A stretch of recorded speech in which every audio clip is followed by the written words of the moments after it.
அனைவருக்கும் வணக்கம். இன்னைக்கு நம்ம காணொலியில் நம்ம கூட இணைஞ்சிருக்கிறது யாருன்னு பார்த்தீங்கன்னா RJ Charan Jayaraman. Hi bro. Hi. இவர் யாருன்னு உங்களில் நிறைய பேருக்கு தெரிஞ்சிருக்கோம். சமீபத்தில் இந்த ஒன்றிய பாஜக அரசால் கைது செய்யப்பட்டவர். ஒன்றிய பாஜக அரசா? இல்லையா, பாஜகவால் தானே கைது செய்யப்பட்டீங்க. ஆனால் இங்கே தமிழ்நாட்டில் வேற பேர்ல இருக்குது. ஐயோ, சரி சரி, ஓகே ஓகே. அது எல்லாம் ஒரே மாதிரி இருக்கிறதுனால பேர் கன்ஃபியூஸ் ஆயிடுச்சு. ஒன்றுதான். இல்ல ஒன்றிய பாஜக அரசு இல்ல, பாஜக அரசு கூடிய தாவேக அரசு. ஸோ நம்ம தாவேக அரசால கைது செய்யப்பட்டவர் தான் இவர். எதுக்காக அப்படின்னா, தாவேகாவை விமர்சனம் பண்ணதுக்கும் விஜய் அவர்களை விமர்சனம் பண்ணதுக்கும் கைது செய்யப்பட்டாரு. கைது செய்யப்பட்டு ஒரே நாளில் ரிமாண்ட் ரிஜெக்ட் ஆகி வெளியில் வந்துட்டாரு. தாவேகா அரசாங்கம் கோர்ட்டில் போய் நல்லா கொட்டு வாங்கிட்டு வந்திருக்காங்க. ஸோ இன்னைக்கு நம்ம கூட வந்து சேர்ந்துருக்காரு. இன்னைக்கு இந்த காணொலியில் நம்ம சில விஷயங்கள் நம்ம ப்ரோ கூட டிஸ்கஸ் பண்ண போகிறோம். எஸ். ஸோ வீடியோ ஸ்கிப் பண்ணாமல் ஃபுல்லாக பாருங்க. இப்போ வாங்க கண்டென்ட்டுக்குள்ளே போயிடலாம். முதலாவதாக நம்ம அமைச்சர் சிடிஆர் நிர்மல்குமார் அவர்கள் பார்த்தீங்கன்னா சமீபத்தில் ஒரு இடத்துல பேசுகிறப்போ சில விஷயங்கள் பேசியிருக்காரு. அவர் பேசியிருக்கக்கூடிய காணொலியை இப்போ நம்ம பார்த்துடலாம். 4 years ஒரு குழந்தை வந்து ட்ரை பண்ணிருக்கு நீட்டுக்கு. நாங்கள் இந்த நீட்லாம் வேண்டாம்னு சொல்றதுக்காக தான் காரணம் தான். 4 years ட்ரை பண்ணிருக்கு. 4th இயரும் அந்த குழந்தைக்கு ஒரு டவுட் இப்போ கிடைக்குமா கிடையாது.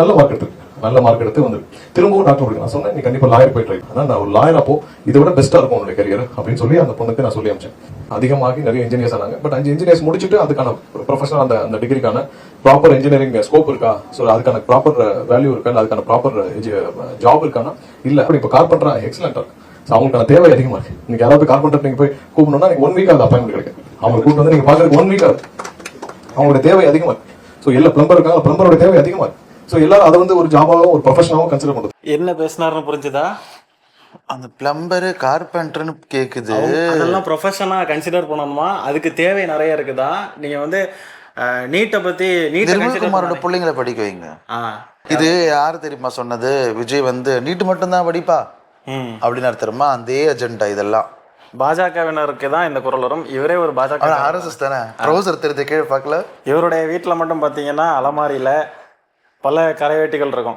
அதிமுக, பாஜக, தாவேகா இப்படி அந்த ஒரு. ஆனால் உண்மையான அவருடைய அலமாரியில் இருக்கக்கூடியது என்ன அப்படின்னு பார்த்தீங்கன்னா அந்த ட்ரௌசர், காவி ட்ரௌசர். அதாவது அதுக்கு என்ன அர்த்தம்னா, வேஸ்ட் என்னாலும் மேலே மாற்றி கட்டிக்க, உள்ளே போடுற ட்ரௌசர் காவி ட்ரௌசர் தான் அப்படின்ற மாதிரி. இந்த நீட் இருக்குல்ல, நீட் வந்து அது ஒரு படிப்பு. அப்படி தாண்டி ஒரு காலத்தில் டாக்டர் படிக்கணும்னா சமஸ்கிருதம் தெரிஞ்சிருக்கணும். சமஸ்கிருதம் தெரியறது யாருக்கு தெரியும்னா ஒரு குறிப்பிட்ட சமூகத்துக்கு மட்டும் தான் தெரியும். அவங்க மட்டும் தான் மருத்துவம் படிக்க முடியும். அதெல்லாம் நம்ம உடச்சி இன்னைக்கு படித்து வந்து இது பண்ணால் திருப்பி ஒரு முட்டுக்கட்டை போடுறது தான் நீட். அந்த நீட்டை நம்ம எவ்வளோ நார்மலைஸாக பேசுகிறாங்க பார்த்தீங்களா? அதை ரொம்ப நார்மலைஸாக பேசுறது. நிர்மல்குமாரோட பசங்களை கூப்பிட்டு வந்து அதெல்லாம் பண்ணுங்க. நீட் இருக்கக்கூடாது அப்படின்றத வந்து வலியுறுத்துறதுக்கு பதிலாக நீங்கள் அதை தாண்டி இருக்கிறதெல்லாம் சூஸ் பண்ணுங்களேன். அதுவும் கார்பெண்டர், பிளம்பர்ன்ற லெவலுக்கு போயிட்டாங்க. அதெல்லாம் ஒரு ப்ரொஃபஷனாக பாருங்க அப்படின்ட்டு. அதெல்லாம் வன்மமான ஒரு விஷயம் தெரியுமா? அது கார்பெண்டர் இது இன்னமும் கார்பெண்டரோ பைப் இது பண்ணுறதோ தப்பான ஒரு தொழிலோ இதெல்லாம் கிடையாது. அது அவங்க சாய்ஸாக இருக்கணும். அது அவங்க நீ ஏன் சொல்லுவ இதை பண்ணுன்ட்டு? அது அவங்க சாய்ஸாக தானே இருக்கணும். நீ ஏன் எம்எல்ஏ வேணா, அமைச்சரான, உனக்கு ஒரு விருப்பம் இருக்கிறதா தானே ஆன. இங்கே உட்காந்து எங்க இவருக்கு நீட்டை பற்றில எப்படிங்க தெரியும்? படிச்சிருக்கணும்ல, அதுக்கு படிப்பை பற்றி உங்களுக்கு தெரியும். அதெல்லாம் தெரியாது உங்களுக்கு. எப்படி ஜென்சியை பற்றி உங்களுக்கு தெரியாதுன்றாங்களோ அது மாதிரி தான் குலக்கல்விக்கு ஆதரவு விதமாக இருக்காங்க. அவர் பாருங்களேன், இந்த கடந்த 4 வருஷத்துல 4 கட்சி தவிர்ப்பாரு. ஒரு கொஞ்சம் கூட கொள்கை இல்லாதவர். அதாவது நம்ம ஸ்டாலினை பற்றி சொல்கிறாரு, எங்கள் தலைவரை பற்றி. போதும், ரிட்டையர் ஆகிடுங்க அப்படின்றாரு. அரசியலில் இருக்க தகுதி. எப்பா நிர்மல்குமார் அவர்களே, வேஷ்டி உருவம்னா காவி வரும் தெரியும்ல உங்களுக்கு. கட்சி தாவறது தான் அரசியல். கட்சி தாவறது தான் அரசியல்னே உங்களுக்கு தெரியும். அது கிடையாது. என்ன ஒரு எதனான விஷயம்னா, நிர்மல்குமார்லாம் வந்து நின்றுட்டு எங்கள் தலைவரை பற்றி, இளந்தலைவரை பற்றி பேசுறது வேதனையான விஷயம். எங்கள் உதயநிதி ஸ்டாலின்லாம் வந்து சனாதனத்தை எதிர்த்து குரல் கொடுக்குற ஒரே தலைவர் வந்து இன்னைக்கு உதயநிதி மட்டும்தான்.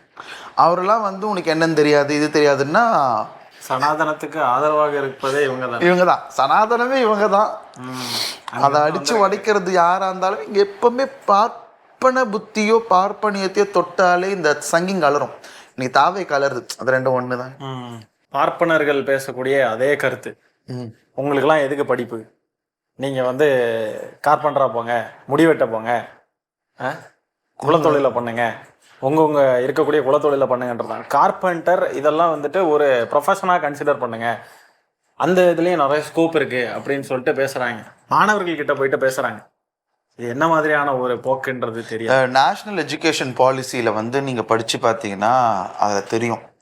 இந்த இந்த மாதிரி வேலைகள்லாம் வந்து ஒரு ஆக்டிவிட்டியாகவே எடுத்து பண்ணுறாங்க, ஒரு கோர்ஸாகவே எடுத்து பண்ணுறாங்க அப்படின்றது. நாமெல்லாம் நேஷ்னல் எஜுகேஷன் பாலிசிக்கு, நியூ நேஷ்னல் எஜுகேஷன் பாலிசிக்கு நாமெல்லாம் வந்து இது வேண்டான்னு சொல்கிற நபர்கள். நம்மக்கிட்ட அதை திருப்பி கொண்டு வந்து கொடுக்குறாங்கன்னா நம்ம கல்வியை பிடுங்க போகிறானுங்கன்னு அர்த்தம். ஆனால் அது தெரியாமல் நம்ம கல்வி பிடுங்குறாங்களோ இல்லையோ நாம தான் தேட்டர் வாசலை சுற்றுறோமே. எங்க திமுக தலைவர் பாத்தீங்கன்னா விஸ்வகர்மா திட்டத்தை அமல்படுத்த சொன்னப்போ அவர் வந்து அமல்படுத்தல. நான் தமிழ்நாட்டுக்குள்ள கொண்டு வர மாட்டேன், விஸ்வகர்மா திட்டத்தை கொண்டு வர விட மாட்டேன் அப்படின்னு சொன்னவர். இன்னைக்கு வந்து ஆளக்கூடிய ஆட்சியாளர்கள் நிர்மல்குமார்லாம் என்ன பேசுறாருன்றத பாருங்க. விஸ்வகர்மானா இந்த கர்மத்துக்கு என்னன்னு தெரியுமா? இவங்க கூட தான் கூட்டணியில நம்ம தோழர்கள்லாம் இருக்காங்க, விசிகா. அது வேறங்க. இந்த மாதிரி பேச்சுக்கு திருமாவளவன் அவர்கள் கண்டனம் தெரிவிப்பாரா? திருமாவளவன் கண்டனம் தெரிவித்து விடுங்க. வன்னியரசு சொல்றாரு ஜனநாயகம் படும் மார்க்சியம். அது அடுத்த காணொலியில நம்ம பேச வேண்டியது இருக்கா. திருமாவளவன் வந்து நான் இல்லைங்க, சில பேர் நம்ம தொடக்கூடாது, தொடமாட்டேன், தொட்டா விட மாட்டேன், அது கிடையாது. சில பேர் நம்ம தொடக்கூடாதுன்னா ஒரு மரியாதை இருக்கும் நம்மளுக்கு. நம்ம கூட இருந்த ஒரு நபர், ரொம்ப அறிவார்ந்த ஒரு நபர், இன்னைக்கு அங்கே இருக்காருன்னா அதான் எது கூட எது சேருமோ அதுவே மாறிடும் தெரியுமா. இப்போ சமீபத்தில் நம்ம அண்ணன் ஆளூர் ஷானவாஸ் அவர்கள் வந்து ஒரு பேட்டி கொடுத்துருக்காங்க. அப்படியா? தனியார் சேனலுக்கு. அதை பார்த்துட்டு விசிகாரங்களே அலறாங்க. அவரு திமுக ஸ்டாண்ட் எடுக்கிறாரு, நியாயத்தின் பக்கம் நிற்பேன் அப்படின்றாரு. அப்போ திமுக தான் நியாயம் அப்படின்னு அண்ணன் மீன் பண்றாரு. சீக்கிரமா இந்த கும்பல்கள்லாம் அவரையும் விரட்டி விட்டுருவாங்க அப்படின்னு தான் தோணுது. விரட்டி விட்டா நல்லது, நம்ம கூப்பிட்டுக்கலாம். ஸோ விசிகா வந்துட்டு இந்த மாதிரிப்பட்ட ஆட்கள்லாம் இருக்கக்கூடிய அமைச்சரவையில் வன்னியரசு அவர்களும் போயிருக்காரு. வன்னியரசு அவர்கள் முழு நேரமாக தாவேக்காவுக்கு சொம்படிக்கிற வேலையாகவே ஆரம்பிச்சிட்டாரு. அவரை எப்படி இருந்த ஒரு நபர், ஈழத்து விஷயத்துல எல்லாம் நம்ம பார்த்துருப்போம். இன்னும் பல விவகாரங்களில் வன்னியரசு அவர்கள்லாம் நிறைய போராட்டங்கள் அதுன்னு இருந்தவங்க இன்னைக்கு வந்து ஜனநாயகன் படத்துக்கு ரிவ்யூ சொல்கிற அளவுக்கு இறங்கி போயிட்டாங்க. நம்ம சிடிஆர் நிர்மல்குமார் பேசிகிட்டு இருக்கிறப்ப வேற பக்கத்தில் இருக்கக்கூடிய மாணவர்கள் கைத்தட்டுறாங்க. இது எப்படின்னு புரியலை. அவங்களுக்கு அதெல்லாம் தெரியாது. சினிமா மட்டும் பார்த்து கைத்தட்டுற கூட்டம்ல அந்த பசங்க அப்படி இருக்காங்க. இது சீமான் இருக்கார்ல, ஆமா, சீமான் வந்துட்டு மாடு மேய்ங்க அப்படின்லாம் சொல்லுவார். ஆமா, அதே அவருடைய மகன் வந்து ஆனா பாத்தீங்கன்னா இவங்கெல்லாம் பாருங்களேன், பெரியாரை வந்து தாழ்த்தி பேசுன நபர்கள் இவங்களுக்குலாம் எப்படி இருக்குன்னா, படிப்பு இப்படிதான், நீங்களாம் மாடு மேய்ங்க, நீங்களாம் கார்பெண்டர் ஆகுங்க. இவங்கெல்லாம் பெரியார், அதான் திராவிட கொள்கை பேசுறவங்க வந்து படிப்புக்கு முக்கியத்துவம் கொடுக்குறாங்க. அதே டெய்லர், அதே வாடகை, அதே தான் பேசுறானுங்க. சீமான்லாம் பார்த்தீங்கன்னா அவரு மாடு மேய்ங்க, இது என்ன பனைமரம் இருங்க அப்படின்லாம் சொல்லுவாரு. ஆனா அவருடைய மகனை அனுப்ப மாட்டாரு. அவர் வந்துட்டு மகனா அமெரிக்கன் ஸ்கூல்ல படிக்க வைப்பாரு. 50 லட்ச ரூபா ஃபீஸ் ஒரு வருஷத்துக்கு. 50 லட்ச ரூபா 12வது வரைக்கும் படிக்கணும். ஐயோயோ.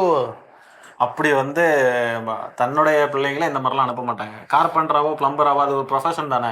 நிர்மல்குமார் அவருடைய பிள்ளைங்களை அனுப்புவாரா? ஆனா நம்ம ஊர்ல இருக்கக்கூடிய மற்ற பிள்ளைங்கள்லாம் அந்த வேலையை பார்க்கணும். ஜனநாயகன் படம் பார்த்தா மூளைக்கு நல்லது, குலக்கல்வி கிட்னிக்கு நல்லது. அடுத்தது இன்னும் கொஞ்ச நாள்ல வேற எந்த கட்சிக்கு தாவாருன்னு தெரியாது. இங்கே அமைச்சரவையில இடம்பெறதுனால இருக்காரு. நீ அடுத்தது தாவேக்கு ஆட்சிக்கு வரலன்னா அடுத்த கட்சி. தமிழ்நாட்டில் உள்ள எல்லா கட்சிக்கும் தாவன சரித்திரம். நாஞ்சில் சம்பத்துக்கும் அவருக்கும் தான் போட்டி. 2 பேருக்கு தான் போட்டியில. நம்ம நிர்மல்குமார் இப்படி பேசுறாரா? இன்னொரு பக்கம் பார்த்தாக்க வந்தே மாதரம் முதல்ல பாடப்படுது. முதல் தடவையா பட்டமளிப்பு விழாவில் தமிழ்நாட்டில் முதல் தடவையா வந்தே மாதரம் பாடப்படுது. தமிழ் தாய் வாழ்த்துக்கு 3வது இடம். ராஜ்மோகன் அவர்கள்லாம் முதல் தடவை 3வது இடத்துல தமிழ் தாய் வாழ்த்து பாடப்பட்ட போவே என்ன விளக்கம் கொடுத்தாருன்னா, இனிமேல் இப்படி நடக்காது, நாங்கள் ரெக்வஸ்ட் வைக்கிறோம், இனிமேல் இப்படி நடக்காது. இதுல கொடுமை என்னன்னா, மனோன்மணியம் சுந்தரன் யூனிவர்சிட்டி இருக்குல்ல, அங்கதான் பட்டமளிப்பு விழா. அந்த பாடலை எழுதினதே அவரு தான். அவருடைய பேர்ல இருக்கக்கூடிய யூனிவர்சிட்டியில வந்துட்டு தமிழ் தாய் வாழ்த்து 3வது இடத்துல, கடைசி இடம். எதுக்கு 3வதுன்னு சொல்லணும், கடைசி இடத்துல பாடப்பட்டிருக்கு. ஸோ இப்படி வந்து எல்லாமே பாஜகவுக்கு என்ன வேணுமோ, ஆர்எஸ்எஸ்க்கு என்ன வேணுமோ அதெல்லாம் தமிழ்நாட்டில் நடந்துக்கிட்டு இருக்கு. நம்ம வந்து பாஜக ஆட்சியில் தான் இருக்கோம். வீடியோடைய ஆரம்பத்தில் பாஜக ஆட்சின்னு சொன்னல, பாஜக ஆட்சியில் கைது செய்யப்பட்டீங்க அப்படின்னு. அது உண்மைதான், பாஜக ஆட்சி தான் இது. பாஜக ஆட்சின்ற ஒரு இதுக்கே வந்தாச்சு நல்லா. அவ்வளோதான், இனிமேல் முடிஞ்சதுடா சோலி. ஸோ நம்ம அமைச்சர் சிடிஆர் நிர்மல்குமார் அவர்கள் இந்த மாதிரி ஒரு கருத்தை தெரிவிச்சிருக்காரு. இந்த கருத்தை பற்றி நீங்கள் என்ன நினைக்கிறீங்க அப்படின்ற உங்களுடைய கருத்துக்களை கமெண்ட்ஸில் பதிவு பண்ணுங்க. நானும் பதிவு பண்ணிடுறேன் ஐயா. இந்த காணொலியில் நம்ம பேசுகிற விஷயங்களை பற்றி உங்களுடைய கருத்துக்களை கமெண்ட்ஸில் பதிவு பண்ணுங்க. இந்த காணொலியை இத்துடன் நிறைவு செய்து கொள்கிறோம். நன்றி, வணக்கம்.